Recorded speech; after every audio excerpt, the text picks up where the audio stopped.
So I'm going to start off with chapter 3 in the book, and it's called exponents. All right. So I'm not going in necessarily the order of the book. The book is older than when the math curriculum was created. So like the first unit is on shapes, which is not taught in Math 9 anymore. But it is an important unit, so if you have time at the end, I may come back and do stuff like that, and I'll just go in the order that I think works best for us. So the first unit is an exponent, so you guys know what an exponent is? I see one head shaking. A lot of people still a little tired, some people don't know. Okay. So you started off in elementary school just with learning how to count, right? Then you learned how to add and subtract. Then you learn how to multiply and divide. Now multiplying is just a fast way of adding, right? And now exponent is what we're going to talk about in the first unit. An exponent is just a faster way of multiplying, all right? So if you have 3 times 3 times 3 times 3 times 3. Can you guys see that in the green? Yeah. Is it too dark? Yeah. Oh, guys in the back? Yeah. No, Indra? No. Maybe I'll switch to black here. All right.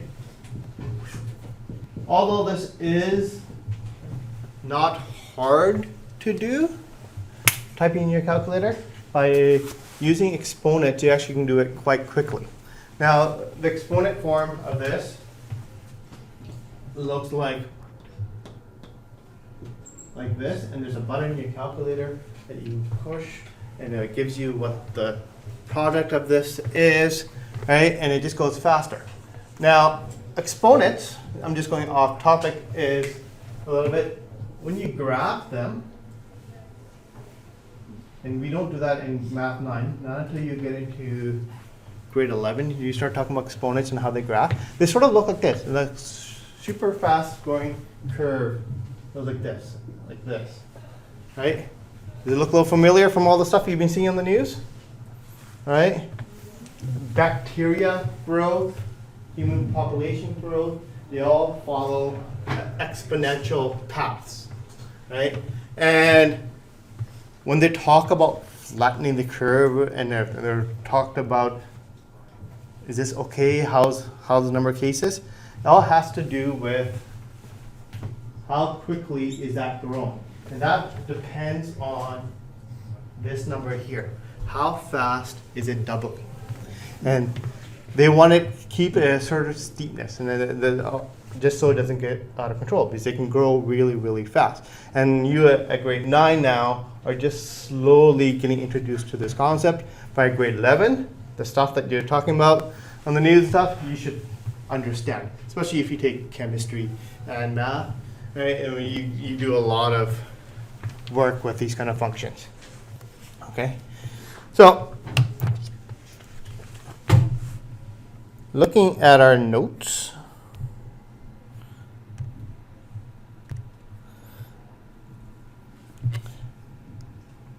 we have 7 times 7 times 7 there.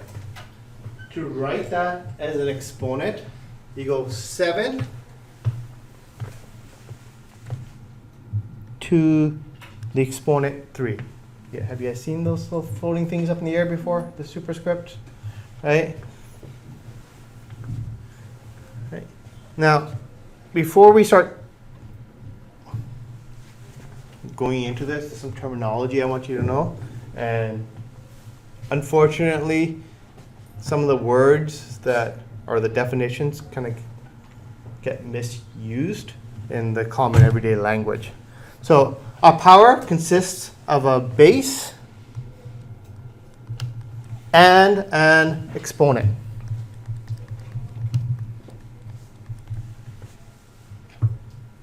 Okay, so the base is the number that gets multiplied repeatedly. In this previous example, what would that be? Cranbeer, right? 7. Would be 7, right?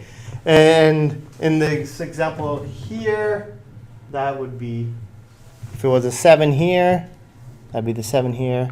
And the base is this part here. Okay? And the exponent tells you how many times does that number gets multiplied. So we had 7 times 7 times 7 gets multiplied 3 times over, so we put a 3 up there, right? And that is referred to an exponent, is the number up in the air, the superscript, and all this together is called a power. Okay? So this whole thing's called a power, the number at the bottom is called a base, and the number up in the air is called an exponent. Now, I can be accused of this as well. Sometimes when we're saying this, we should say -3 to the exponent of 5, right? But often when people are talking, they may say -3 to the power of 5. The way they talk, technically that's incorrect, because you're not using the definition correctly, but that does happen, just so you are aware of it, okay? All right. Now, if, looking at example 1 here, we have this multiplication here, what would we write that, and how would that look like in exponent form? Isaiah? 3 to the exponent of 4. 3 to the exponent of 4, right? And so this is equal to 3 times 3 times 3 times 3, right? Whenever you have numbers or brackets separated by multiplications, we say there are factors. So there's some words that can come up, right? So we can say that there are, wrong color. There are 4 factors of 3, right? Just different terminology we need to get comfortable with. There are 4 factors of 3. Okay. Next question, B, it says evaluate this power. Evaluate just means what is it equal to? What is 3 times 3 times 3 times 3 equal to?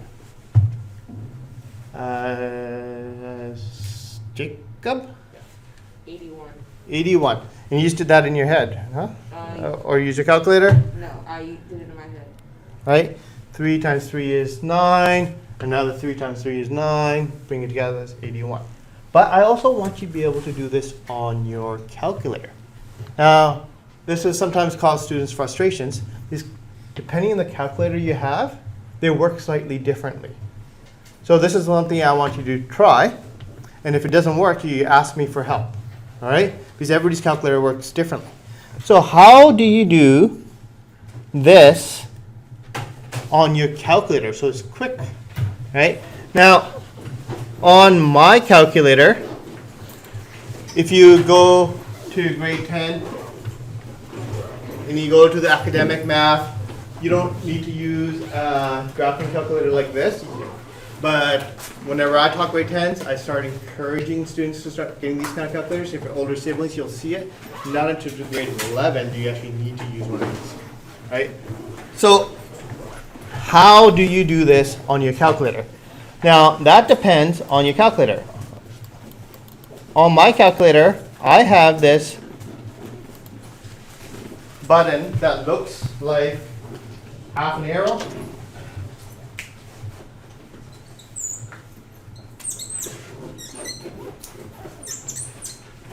Right? It's called a caret. So some of you guys' calculator may look like that. Right? Some of you guys may not have that. Some of you guys may have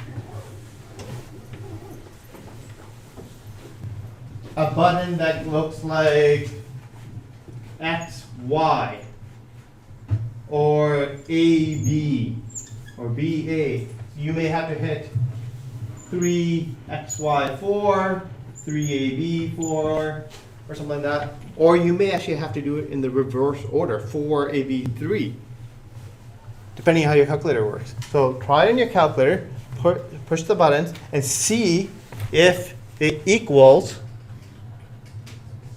81. Because if you can get it to equal to 81, that means you're using your calculator properly. If you're not equaling 81, raise your hand up, I'll come over and talk to you and quickly see if you can get it to equal 81. Alright, so that's one of the biggest. I don't have any of those buttons. Sorry? I don't have any of those buttons. Let's see.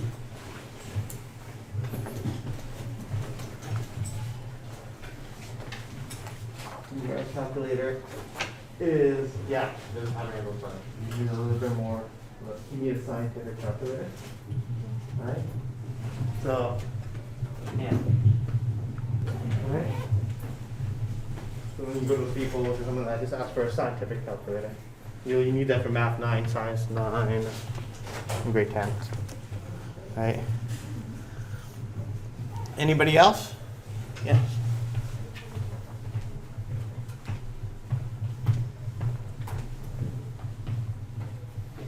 Okay, so for you have a YX button. That's the button. So 3YX4 equals? Should be that. Anybody else got it?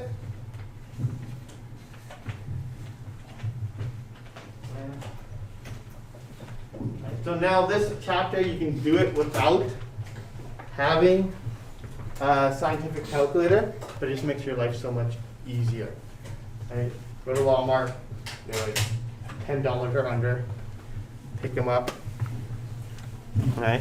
But what you could do is just go on your calculator 3 times 3 times 3 times 3, 4 times over, and you still get to the answer. All right.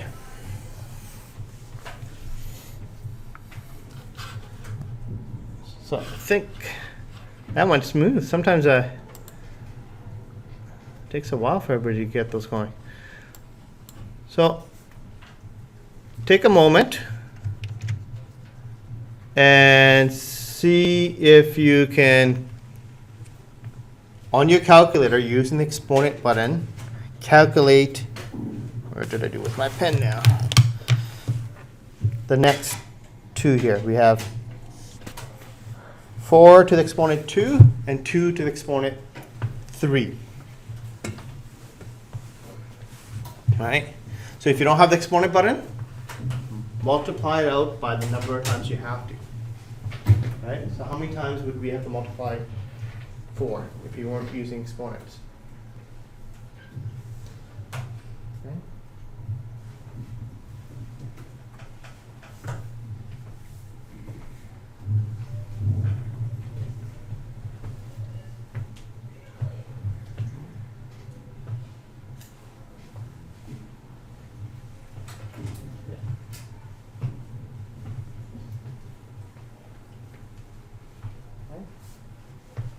Anybody want to share their answer?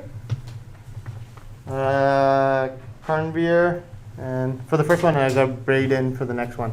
All right, for the first one, I got 16. 16. Now, when I was looking around, I saw some people with 8, right? So you're not multiplying these two numbers, not 4 times 2. You're not adding the numbers 4 plus 4. You're multiplying them. 4 times 4, 16. Right?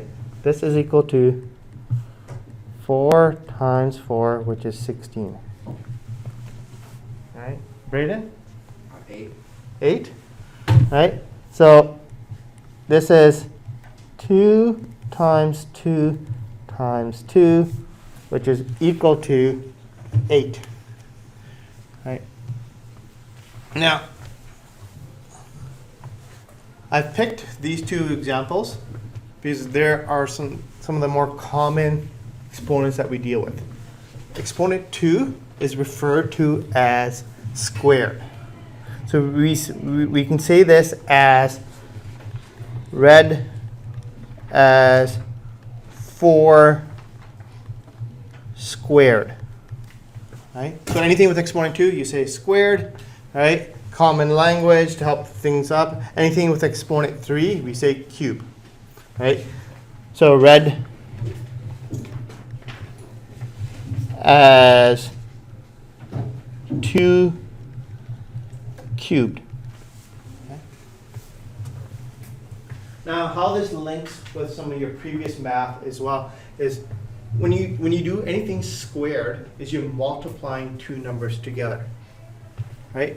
When you're multiplying two numbers together, in general, with formulas, it gives you the area of a shape.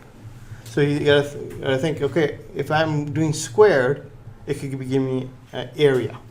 So you have, say, 4 times 4. It's giving me an area of 16. All right? So that's going back to some of the grade 8 stuff, right? Area is length times width, or side times side, or however you want or taught it. Now, if you're cubing, you go into the third dimension. So when you're cubing, it gives you volume. So you have your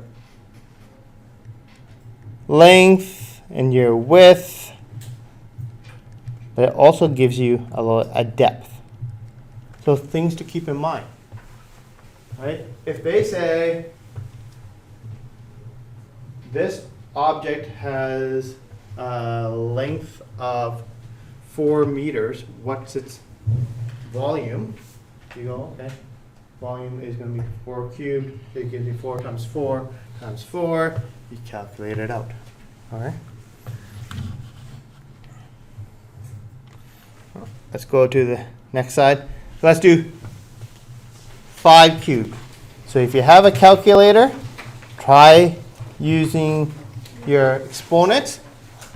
That if your calculator doesn't have the exponent button, just go 5 times 5 times 5, 3 times over. What is it equal to?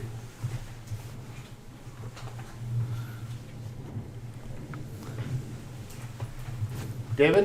125. 125, all right?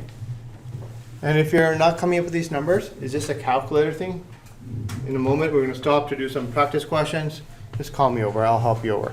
Now, it seems pretty straightforward and fairly easy, and for the most part it is, but it can get a little trickier, right? The expressions can get a little harder. Try example 3 here. Do A, B, C, and D. What numbers do you come up with? Right? The expressions are getting a little harder. Right? And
I see some people working, some people done, some people scratching their heads.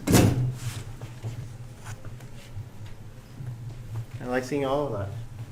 If we're thinking, if we're confused, if you're stuck, ask for help. And if you have questions, ask the question. And I'll quickly do A and B with you, and I'll get you to do confirm C and D here. Anybody want to share their answer for A? David? 16. 16, and I'm just going to put this off to the side here. All right, and B, anyone to share? David again? Minus 16. Minus 16. Mohit, I saw you raise your hand. Do you agree with David's answers? Yep. Okay. Anybody disagree? I got positive 16 for both. You got positive 16 for both. Okay. Now, David's answers are correct. Now, your calculator may not necessarily give you the correct answer. So you always need to be thinking when you're dealing with exponents. Okay, and I'll explain why. Okay, the first question is saying that we're multiplying -2 4 times over. Right? So you have -2 times -2 times -2 times -2, which becomes positive 16. -2 times -2 is positive 4. -2 times -2 is positive 4. 4 times 4, 16. Okay. The second case does not look like the first one.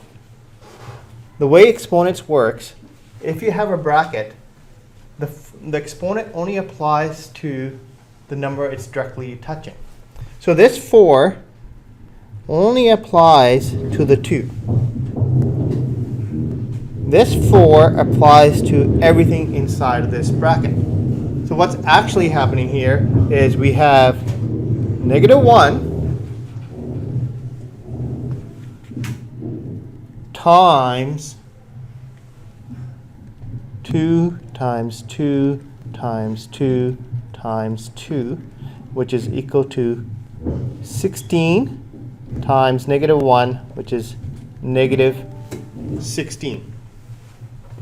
Okay. Now, some of you guys are lucky. Your calculators realize this off the bat and they work properly, and some of them take it literally and it doesn't work properly. So you need to always look at the operation and remember this. This is one of the trickiest parts of this chapter, just remembering this little part here. Okay. How about the next question? Does anybody have an answer other than David? I'll, Isaiah. 16. 16. People, do you agree or you disagree with Isaiah? Sorry, what's your name behind you? Kabir. 48. I have 16. I have 48. All right. Agree, disagree? David? Minus 64. Minus 64. Yeah, the same. Mohammed 64. Mine Jake- was negative 16. Minus 64. 3 different answers. All right. You need to get comfortable using your calculator. So we're going to do some practice. If you're not coming with the right answers, work it out the long way. This is saying that we are multiplying -4 3 times over. So we're going -4 times -4 times -4, which equals -64. Now, if your calculator, when you use an exponent button, is not giving you the correct number, one thing you can do is, if you don't want to do the mental math in your head, is if you know how to use it, you can use brackets. You could go bracket, put the -4 in brackets, then apply the exponent, and it will equal the same thing. So if when you're doing it in your calculator, it's not giving you the right answer, it may be just the way it treats it, so you have to put the brackets in, right? But something to work on. So this does equal -64. 4. Okay. And Mohit? Next answer is negative 729. Negative 729. People agree, disagree, David? Minus 720. Same number, Jacob? I got positive 7.9. Positive 729. Okay. Anybody else in there? You have your hand there? Right off the bat, without having to rely on a calculator, we should be able to tell that if this number is positive or negative without even punching it in. Okay? So I want you to start thinking like this. We have 6 as an exponent to a negative number. Just, you don't have to write this down, but you should know that a negative times a negative gives you a positive. You guys know that, right? 2 negatives gives a positive. So if you have an even number of negatives, it's going to be a positive, right? If you have an odd number of negatives, it's going to be negative, right? When you multiply, right? If even number positive, odd number negative. Now here we have negative 3 raised to the exponent 6. So this is going to be a positive number because we have an even number of them. But then we also have this negative on the outside. So we're multiplying by negative. So at the end, we have a positive times a negative, which is equal to a negative. Right? So don't worry if you don't see that straight in your head. This is something I'd like you to be thinking that way, because if you can start thinking that way, it will make math a little bit easier. So what this is saying is we have negative 1 times negative 3, which is repeated 6 times. 1, 2, 3, 4, 5, 6. And if you multiply those together, we have negative 1 times everything in the brackets there ends up being positive 729. So negative 1 times 729 becomes negative 729. Okay? So that is your introduction to exponents. That's the first lesson I want to talk to you about. Now, if you are away, what I'm going to be doing is I'm going to be posting these notes online. So typically what I do is after we do a lesson, I just save it